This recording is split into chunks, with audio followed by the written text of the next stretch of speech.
ഇതെല്ലാം എറിഞ്ഞ കല്ലുകളാ. ഇതെല്ലാം ഇവിടോട്ടൊന്ന് കിടക്കുമ്പോഴത്തേക്ക് കല്ലെറിയുന്നതിന്റെ പേടിയായി ഈ കല്ലുകൾ പറക്കി എറിയുക. സത്യമായ കാര്യം 5 ദിവസം കൊണ്ട് തുടങ്ങിയതാ. ഈ വീട്ടില് ഈ കഥ കടച്ച് ഇവര് ലൈറ്റ് അണച്ച് കിടക്കാൻ തുടങ്ങിയാല് ഈ വീട് നേരെ കല്ലേറാണ്. കല്ല് വന്ന് കൊണ്ട് അടിച്ചു വന്ന് വീണേന്റെ പാടുകളായി കാണുന്നത് മൊത്തം. മനസ്സമാധാനത്തോടെ എനിക്ക് കിടന്ന് ഉറങ്ങാൻ പറ്റുന്നില്ലാണ്ട് ഞാൻ എന്തോ ചെയ്യണം, നിങ്ങൾ പറ. അപ്പൊ ഞങ്ങൾക്ക് പൂർണ്ണമായ സംശയം ഇത് മനഃപൂർവ്വം എറിയുന്നതാണ്. ചാത്തനല്ല ചാത്തൻ മനഃപൂർവ്വം എറിയും. ചാത്തൻ മനഃപൂർവ്വം ചിലപ്പോൾ എറിയുമായിരിക്കും. എന്റെ അറിവിൽ ഞാൻ അങ്ങനെ കേട്ടിട്ടില്ല. എറിയുന്ന ചാത്തനേറുന്നൊക്കെ പറഞ്ഞ് കേട്ടിട്ടുണ്ട്. പക്ഷെ എനിക്ക് ഇന്നത്തെ കാലത്ത് അതിനെ ഒരു വിശ്വസിക്കാൻ എനിക്ക് എന്തായാലും ഞാൻ അതിന്റെ പിന്നാലെ പോകുന്ന ആളല്ല. പക്ഷെ എന്തായാലും ഇപ്പൊ നമ്മളൊക്കെ ഇങ്ങനെ പല പല സ്ഥലത്ത് ഒരേ രീതിയിൽ ഇങ്ങനെ അനുഭവങ്ങൾ ഉണ്ടാകുമ്പോ ഈ എറിയുന്ന വന്നു വീഴുന്ന കല്ലുണ്ടല്ലോ, ഈ കല്ലുകൾക്കെല്ലാം വളരെ സാമ്യതയുണ്ട്. ഒരേ ടൈപ്പ് കല്ലുകൾ. ഫോർ എക്സാമ്പിൾ അതിനെയാണ് എനിക്ക് അതിനെ കുറിച്ച് പറയാനുള്ളത്. അതെ, ഇപ്പൊ വീണ ഈ സ്ഥലത്തുണ്ടല്ലോ, ഇവിടെ പത്തനാപുരത്ത് മാണിക്യവിളാകത്ത് വീഴുന്ന കല്ലുകളെല്ലാം ക്ലേ സ്റ്റോൺസ് ആണ്. 2-3 ദിവസമായി ഞാൻ ആഹാരം വെച്ചിട്ട് രാത്രി ഉറങ്ങാത്തോണ്ട് എനിക്ക് തല ഇറങ്ങും രാവിലെ. ഇതൊക്കെ ഈ കല്ലുകൊണ്ട് എറിയുന്നല്ലേ? നിങ്ങൾ ഇവിടെ കാണാൻ ഇറങ്ങി നിന്നാ തല പൊട്ടൂല്ലോ. തല പൊട്ടും, പേടിച്ചിറങ്ങത്തില്ല. രാത്രിയായി ഇങ്ങോട്ട് ഇറങ്ങത്തില്ല. വീട് ലോൺ എടുത്ത് വെച്ചതാ, പക്ഷെ അതിനകത്തൊന്നും സ്വസ്ഥമായിട്ട് ഉറങ്ങാൻ പറ്റുന്നില്ല. അതാണ് സങ്കടം. അമ്മയെ ജീവിക്കാൻ സമ്മതിക്കില്ല. ക്ലേ സ്റ്റോൺസ്, അതായത് ഈ നമ്മള് കിണറൊക്കെ വെട്ടിയതിനു ശേഷം താഴെ എത്തുമ്പോ സ്റ്റോൺ കിട്ടും. ചെങ്കൽ ടൈപ്പ്. അതെ, ചെങ്കലിനേക്കാൾ കുറച്ചുകൂടെ മൃദുലമാണ്. അങ്ങ് താഴെ എത്തുമ്പോ ക്ലേ ഫോം ആയിട്ട് വരുന്ന കല്ലുണ്ട്. ജീവിക്കാൻ സമ്മതിക്കത്തില്ല മോനെ. സത്യം പറഞ്ഞാൽ ഇവിടെ വന്ന് ഞെട്ടിപ്പോവാണ്. രാത്രി കഥ പടച്ചു കഴിഞ്ഞാൽ വീടിന് നേരെ കല്ലേറാണ്. ഇതെന്തോ ചാത്തനേറാണോ? എനിക്കറിയത്തില്ല മോനെ. നമ്മൾ കേട്ടിട്ടേ ഉള്ളൂ വീടിന് നേരെ ചാത്തനേറെന്ന് കേട്ടിട്ടേ ഉള്ളൂ. പക്ഷെ ഇപ്പൊ ഇവിടെ സംഭവിച്ചോണ്ടിരിക്കും. ചാത്തനൊന്നുമല്ല, ഇതേതോ മനുഷ്യനാണ് കേട്ടോ. നല്ല അടി കിട്ടാത്തതിന്റെ കുഴപ്പമാണ്. ഈ സ്ഥലം എന്ന് പറഞ്ഞാൽ കൊല്ലം പത്തനാപുരം മഞ്ഞക്കാലം സ്ഥലമാണ്. ഈ വീട്ടില് ഈ കഥ കടച്ച് ഇവര് ലൈറ്റ് അണച്ച് കിടക്കാൻ തുടങ്ങിയാല് ഈ വീട് നേരെ കല്ലേറാണ്. 5 ദിവസം കൊണ്ട് കഴിഞ്ഞ തുടർച്ചയായിട്ട് ഇതുമാതിരി തന്നെ നമ്മള് താമസിക്കുന്ന വീടിന്റെ അടുത്ത് ഇങ്ങനെ ഒരു സംഭവം ഉണ്ടായിരുന്നു. ഈ കല്ലേറിന്റെ ഒരു പ്രശ്നം പറഞ്ഞപ്പോഴാണ് എനിക്കത് മനസ്സിലായത്. ഒരു ദിവസം ഒരു 7 മണിയായിട്ടുണ്ടാവും. അപ്പോൾ ഭയങ്കര ബഹളം. വീടിനവിടെ നിന്ന് ഒരു 4ാമത്തെ വീടാണ്. അങ്ങനെ ബഹളം കേട്ട് ഞാനും അവിടെ ചെന്ന് നോക്കിയപ്പോൾ പുള്ളിയുടെ വീട്ടിലേക്ക് കല്ലെറിയുന്നൊരു സംഭവമാണ്. അപ്പോൾ വീടിനടുത്തുള്ള എല്ലാവരും കൂടി വന്ന് തെരച്ചിൽ നടത്തി. ആളെ നമുക്ക് കണ്ടു കിട്ടിയില്ല. പോലീസുകാരെ വിളിച്ചു. പോലീസുകാർ വന്നു.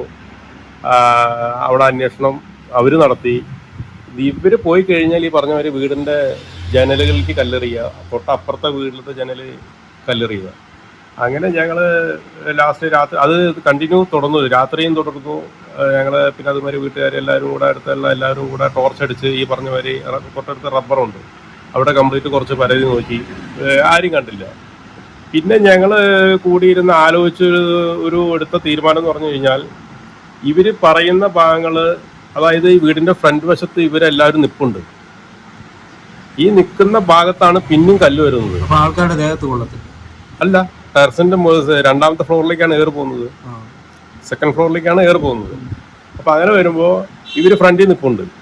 ഇവര് പിന്നെ പറയുന്ന വേറൊരു വാദം എന്ന് പറയുന്നത്, ഇത് വേറെ സൈഡിൽ നിന്നും എറിയുന്നതാണെന്നാണ് പറയുന്നത്. അവര് നിൽക്കുന്ന ഭാഗത്തു നിന്നല്ല, സൈഡ് ഭാഗത്തു നിന്നാണ് ഇത് എറിയുന്നതെന്ന് അവർ പറയുന്നു.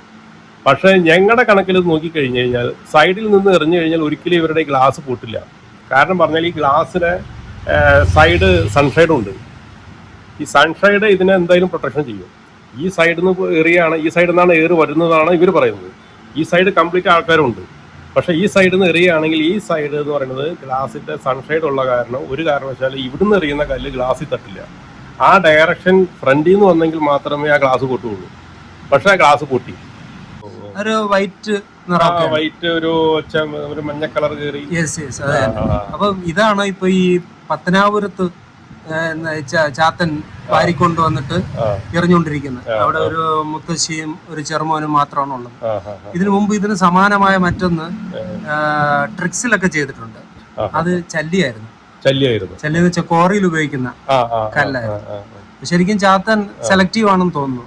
അല്ല, ചാത്തൻ സെലക്റ്റീവ് എന്ന് പറയുമ്പോൾ ഇതും ഞങ്ങള് അവിടെ ചെന്ന് നോക്കിയപ്പോൾ ഇതും ഈ പറഞ്ഞ മാതിരി നമ്മൾ റോഡ് ടാറിങ്ങിന് മുന്നേ അതിന്റെ ബേസ് മെറ്റൽ വരും. 3/4 ഇഞ്ചല്ല, മറ്റേ ഒരു 1.5 ഇഞ്ച് വലുത്, 2 ഇഞ്ച് 1.5 ഇഞ്ച് ആ പരുവത്തിൽ അതിന്റെ അടിയിലിടുന്ന ഒരു ബേസ് ഉണ്ടല്ലോ. ഈ സംഭവമാണ് 4 നമുക്ക് കൈ കിട്ടിയത്. അതെല്ലാം പുതിയ മെറ്റലാണ്, പഴയതല്ല, പുതിയതാണ്. നമ്മൾ അന്ന് അവിടെ ചെക്ക് ചെയ്തപ്പോൾ ഈ സംഭവം പുതിയത് അവിടെ എവിടെ റോഡ് പണിക്കുക അല്ലെങ്കിൽ മെറ്റലായിരുന്നു ഈ സാധനം അവിടെ ഇല്ല. ഇത് കരുതിക്കൂട്ടിയ ഒരാൾ 4 5 കൂടെ കൈപിടിച്ച് എറിയുന്നതാണ് ഫീൽ ആയിട്ടാണ് ഞങ്ങൾ തോന്നിയത്. ഈ പത്തനാപുരത്ത് എന്ന് പറയുമ്പോ പിന്നെ ഞങ്ങൾ വേറൊരു സംഭവം അവിടെ ചെയ്തു. ഞങ്ങൾ കൂടിയ ഒരു 2-4 പേര് കൂടി ആലോചിച്ചു. ഞങ്ങൾക്ക് സംശയം ഒരാളെ തോന്നി. അപ്പൊ ഞങ്ങള് വിചാരിച്ചു ഇവനിട്ട് 4 പൊട്ടിച്ചാൽ എങ്ങനെ ഇരിക്കുന്നു വിചാരിച്ചു. ഞങ്ങള് പിന്നെ ഈ ഒരു പ്രശ്നം ഉണ്ടാക്കി ആ വീട്ടുകാരുമായിട്ട് സംസാരിച്ചു. ഇത് വേറെ എവിടെ നിന്നല്ല, നിങ്ങൾ പറയുന്ന ഫോക്കസ് ഭാഗത്തുനിന്നൊന്നും ഇത് വരില്ല, ഒരു കാരണവശാലും ആ ഗ്ലാസ് പൊട്ടില്ല. കാരണം പറഞ്ഞാൽ അത് അത്രയും ഡയറക്ഷനിൽ പോയെങ്കിൽ മാത്രമേ ഈ ഗ്ലാസ് പൊട്ടുകയുള്ളൂ. ഈ ജനലിന്റെ ഈ സൈഡും മറ്റേ അതിന്റെ സൺഷൈഡ് ഉണ്ട്, ഈ സൈഡും സൺഷൈഡ് ഉണ്ട്. അതിന്റെ ഡയറക്ഷൻ ഡയറക്ഷൻ നിൽക്കുന്ന ഭാഗങ്ങളിലാണ് എല്ലാവരും നിൽക്കുന്നത്. ഗ്ലാസ് പൊട്ടാനുള്ള ഭാഗത്ത് നിന്ന് എറിയുന്നതിൽ മാത്രമാണ് ഈ ഞങ്ങൾ എല്ലാവരും അവിടെ നിൽക്കുന്നത്. അവിടെ ഒന്നും ഒരാൾ എറിയാൻ വേറെ ഇല്ല. ഞങ്ങൾ അവിടുന്ന് മാറി അപ്പം കയറുമെന്ന്. അതിന്റെ പോയിന്റ് മനസ്സിലായോ? ഈ കൂടി നിൽക്കുന്ന ആൾക്കാർ അവിടുന്ന് എപ്പോൾ മാറുന്നുവോ ഈ അതും ആ വീട്ടുകാരവിടെ ഉണ്ടെങ്കിൽ ഞങ്ങൾ അവിടുന്ന് പോയി കഴിഞ്ഞാൽ ഏറ് നടക്കും. പക്ഷെ വീട്ടുകാരുണ്ടെങ്കിലും ഏറ് നടക്കും. ആൾക്കാരുടെ ദേഹത്തൊന്നും കൊണ്ടായി പറയുന്നില്ലല്ലോ. ആൾക്കാരുടെ ദേഹത്ത് കൊണ്ടില്ല. സെക്കൻഡ് ഫ്ലോറിൽ കയറിയ കല്ല് എന്തായാലും ആൾക്കാരുടെ ദേഹത്ത് കൊണ്ടില്ല. വീട്ടുകാരുടെ ദേഹത്ത് പത്തനാപുരത്തും കൊണ്ടിട്ടില്ല. അവിടെ ഒരു മുത്തശ്ശിയും ചെറുമോനുമാണ് ഉള്ളത്. മോള് ഗൾഫിലാണ്, പുതുതായിട്ടാണ് അവിടത്തെ വീട് വെച്ച് താമസിക്കുന്നത്. എറിഞ്ഞ് അതിന്റെ ഫ്രണ്ടിലെ ഡോറെല്ലാം തരിപ്പണാക്കി വെച്ചിരിക്കുകയാണ്, കല്ലുകൾ ഓരോ കണ്ടില്ലേ. അപ്പം ആൾക്കാരുടെ ദേഹത്ത് കൊള്ളിപ്പിക്കുന്നില്ല. അപ്പൊ അവിടെയാണ് പ്രശ്നം. മനുഷ്യരാണ് എറിയണമെന്നുണ്ടെങ്കിൽ ആൾക്കാർക്ക് നമുക്ക് കൊള്ളും. അല്ല, മനുഷ്യനെ അറിയുന്നത് ഞാൻ വേറൊരു ഉദാഹരണം പറഞ്ഞുതരാം. ഈ മനുഷ്യന് ഈ ഏറ് ഇന്ന സമയം എന്നുള്ളത് മനുഷ്യന് മാത്രമേ അറിയുള്ളൂ. നിങ്ങൾ പറയുന്ന ഒരു ചാത്തൻ സേവയാണോ ചാത്തനേറാണോ അല്ലെങ്കിൽ അതിന് സമയമോ അല്ലെങ്കിൽ ഇന്ന നേരം വല്ലതും ഉണ്ടോ എവിടെയെങ്കിലും കേട്ടിട്ടുണ്ടോ? അതൊരു കാര്യം പറഞ്ഞുതരാം. ഈ ചാത്തൻ നമ്മള് മനുഷ്യരെന്ന് പറയും പോലെ തന്നെ ഇവരുടെ ഈ മിത്തില് ഈ ചാത്തൻ പല ടൈപ്പ് ഉണ്ട്. അതായത് കുട്ടിച്ചാത്തനുണ്ട് ഒന്ന്, നേരത്തെ പറഞ്ഞ പോലെ വിഷ്ണുമായ, അത് അവരുടെ ദേവതാ സങ്കല്പമാണ്. അത് രണ്ടുമല്ല. ഇവിടുത്തെ സാത്താൻ എന്ന് പറയുന്നത് നമ്മുടെ ഈ ക്രിസ്ത്യൻ സങ്കല്പത്തിൽ പറയുന്ന ഡെവിളില്ലേ, സാറ്റാനിക്, അതായത് നെഗറ്റീവ് എനർജി. ആ നെഗറ്റീവ് എനർജി ആണ് ഇവിടെ നമ്മൾ പരാമർശിക്കപ്പെടുന്ന സാത്താൻ. അങ്ങനെയാണെങ്കിൽ അതിന്റെ അപ്പുറത്ത് ഇപ്പുറത്ത് ഇഷ്ടംമാതിരി വീടുകളുണ്ടല്ലോ. അതാണ് ഇവർക്ക് ആർക്കും ഈ പ്രശ്നമില്ല. അതാണ് ഇത് എന്തോ ഒരു സ്ഥലം മാത്രം എന്തുകൊണ്ട് സ്പോട്ട് ചെയ്യുന്നു. അവരോട് കുടിയൊഴിപ്പിക്കലാണോ? അതാണ് സത്യം. എന്താണ് റിയൽ എസ്റ്റേറ്റ് മാഫിയ ആണോ ചാത്താൻ? അല്ല, ആയിരിക്കാം. പൈസ നമ്മൾ ആർക്ക് കൂടുതൽ കൊടുക്കുന്നു ഇതെല്ലാം ഇവരെല്ലാവരും അതിന് പിന്നാലെ പോകത്തില്ലേ? ആരും വാങ്ങത്തില്ല. ആ വസ്തുവിന് അതിന്റെ മൂല്യം കുറയും, എങ്ങനെയെങ്കിലും വിറ്റുപോകും. അവർക്ക് അവിടെ ഒരു മനുഷ്യന് അത്യാവശ്യം എന്ന് പറയുന്നത് വിശപ്പ്, ഉറക്കം. ഇത് രണ്ടും മെയിൻ ആയിട്ട് ഇല്ലാതെ സമാധാനം ഇല്ലാണ്ടായി കഴിഞ്ഞാൽ പിന്നെ മനുഷ്യൻ കുറഞ്ഞ വിലയ്ക്കും ഈ അടുത്ത പ്രോപ്പർട്ടിക്കാരന് ഇത് വാങ്ങിക്കാൻ പറ്റും. തീർച്ചയായിട്ടും. അപ്പം അതായിരിക്കും ചാത്തൻ. അതാണ് നമ്മുടെയൊക്കെ പ്രത്യേകിച്ച് ഇന്നത്തെ കാലത്ത് അങ്ങനെ ഒരു സംഭവം ഇല്ല.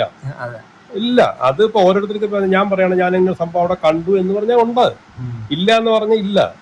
അപ്പൊ കണ്ട ആൾക്കാർക്ക് ഒരു വിശ്വാസം, കണ്ടില്ലാത്ത ആൾക്കാർക്ക് അത് വേറൊരു വിശ്വാസം. നമ്മുടെ ചർച്ചയിൽ നമുക്കൊരു നിഗമനത്തിൽ എത്താൻ പറ്റുന്നത് വല്ല റിയൽ എസ്റ്റേറ്റ് മാഫിയയോ കോറി മാഫിയയോ ആൾക്കാരെ ഒഴിപ്പിച്ചു വിടാൻ ചെയ്യുന്ന പണിയായിരിക്കും. റിയൽ അത്ര അതിനകത്തുള്ളൂ. നമുക്ക് അല്ലാണ്ട് വേറെ ഇതിനകത്ത് ഈ പഴയ കാലത്ത് അതുണ്ടായിരുന്നു, യക്ഷി ഉണ്ടായിരുന്നു, ചാത്തനം ഉണ്ടായിരുന്നു, മറ്റേ ഗന്ധർവൻ ഉണ്ടായിരുന്നു. ഇന്നത്തെ കാലത്ത് നേരിട്ട് കണ്ടത് ആരെങ്കിലും ഉണ്ടോ? അപ്പൊ നമ്മൾ വീട്ടിന്റെ അടുത്ത് തന്നെ ഇതേ അനുഭവമുള്ള ആളാണ് നമ്മളോടിപ്പോ സംസാരിച്ചത്. അങ്ങനെ ചാത്തൻ മിക്കപ്പോഴും അദൃശ്യനായ ചാത്തൻ അല്ല, പ്രത്യക്ഷത്തിൽ വരാൻ ചാൻസ് ഉള്ള ചാത്തനാണ്. അതെ. പിന്നെ അതിൽ വേറൊരു ഇത് കൂടെ ഞങ്ങൾ ലാസ്റ്റ് ഞങ്ങൾക്ക് സംശയം തോന്നിയ ഒരു വ്യക്തി ഉണ്ടായിരുന്നു. അയാളെ കാര്യം പറഞ്ഞല്ലോ. അയാൾക്ക് 2 പൊട്ടിക്കാന്നുള്ളത് ഞങ്ങൾ മനസ്സിൽ ഞങ്ങൾ 5-6 പേര് കണക്കൂട്ടി. ഞാൻ പറഞ്ഞു ഇനി ഇവിടെ ഏറ് നടന്നു കഴിഞ്ഞാൽ ഇതിവിടെ കിടക്കുന്ന ഒരാൾക്ക് ഞങ്ങൾ 4 പൊട്ടിക്കും എന്ന് പറഞ്ഞുകൂടെ ആ ഏറും കഴിഞ്ഞു, അങ്ങനെ ഒരു പ്രശ്നവും കഴിഞ്ഞു, അങ്ങനെ ഒരു സംഭവം അവിടെ ഇല്ല. ആരെയും പിടിക്കേണ്ടിയും വന്നില്ല, ഒരാൾ പിടിക്കേണ്ടിയും വന്നില്ല. ഒരു കുഴപ്പമില്ല. ഉദ്ദേശിച്ച ആളിനെ വിളിച്ചു നിർത്തി ഈ വിവരത്തെ കുറിച്ച് ധരിപ്പിച്ചപ്പോ കാര്യങ്ങൾ പരിഹരിക്കപ്പെട്ടു. തീർച്ചയായിട്ടും അതാണ് വേണ്ടത്. അതല്ലാതെ ഇതിനകത്ത് വേറെ സൊല്യൂഷൻ ഇല്ല. ഇപ്പൊ പോലീസുകാർ വന്ന് കുറെ അവിടെയൊക്കെ ഇരുന്നു, നാട്ടുകാർ വന്ന് ഉറപ്പൊഴിച്ചിരുന്നു, ഒരു കാര്യമില്ല. നമ്മൾ അതിന്റെ കറക്റ്റ് ആ ഭാഗം ഏറ് വരുന്നു ഇവര് പറഞ്ഞ ഭാഗത്തുനിന്ന് ഒരിക്കലും ഏറ് വരില്ല. അതിന്റെ നമ്മൾ കണ്ടുപിടിച്ചു, അതിന്റെ വേണ്ടപ്പെട്ട ആൾക്കാരായിട്ട് കാര്യം സംസാരിച്ചു.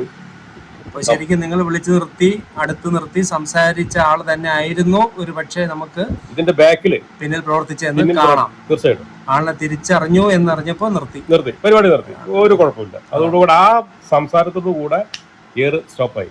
പത്തനാപുരത്തെ ആ അമ്മയ്ക്കും ആ കുഞ്ഞിനും ഇതുപോലൊരു പരിഹാരം ഉടൻ ഉണ്ടാവട്ടെ. നമുക്ക് തീർച്ചയായിട്ടും അത് ജനങ്ങൾ ശ്രദ്ധിച്ചു കഴിഞ്ഞാൽ പറ്റും. ഏറെ എവിടുന്ന് വരുന്നു, ഏത് ഭാഗത്തുനിന്ന് വരുന്നു, ഇവർ പറയുന്നതാണ് അതിന്റെ കറക്റ്റ്. അത് എത്ര ഡിസ്റ്റൻസിൽ നിന്ന് എറിഞ്ഞു കഴിഞ്ഞാൽ എത്ര ലെങ്ത്തിൽ അത് പോകും, ആ കല്ല് ഒരാൾക്ക് ഫുൾ പവറിൽ എറിഞ്ഞു കഴിഞ്ഞാൽ അത് ഏതുവരെ പോകും. ഈ ടൈപ്പ് കല്ലുകൾ കിടക്കുന്നത് ഇവിടെ അതെ, കൂടുതൽ ഇത് എവിടെ നിന്ന് ഈ കയ്യിൽ ഈ പറഞ്ഞ മോഡൽ കല്ലുകൾ നമുക്ക് എവിടെ നിന്ന് കിട്ടും, അവിടെ അടുത്ത് വല്ലതും ഉണ്ടോ, അല്ലെങ്കിൽ ആരെങ്കിലും ഇതിനെ സ്വരുക്കൂട്ടി വെച്ച് ചെയ്യുന്ന പരിപാടിയാണ്. ഒരു കുറച്ച് കാര്യങ്ങൾ അതിനകത്ത് അവിടെ അടുത്തുള്ള ആൾക്കാരെ അതിനെ ഫോളോ ചെയ്താൽ മതി. തീർച്ചയായിട്ടും അതിനെ നമുക്ക് കണ്ടുപിടിക്കാൻ പറ്റും, പരിഹരിക്കാൻ പറ്റും. തീർച്ചയായിട്ടും. അപ്പോൾ ചാത്തൻ സേവയ്ക്ക് വേണ്ടിയിട്ടുള്ള മന്ത്രവാദവും നടത്തേണ്ട കാര്യമില്ല, ഒരു കാര്യമില്ല. അതിനുവേണ്ടി പൈസ കളയേണ്ട ആവശ്യമില്ല. ഇനി അതിന്റെ ഒരു വിഭാഗത്തിൽ ആരെങ്കിലും ജീവിക്കുകയാണെങ്കിൽ ജീവിച്ചോട്ടെ, അത് നമുക്ക് പ്രശ്നമില്ല.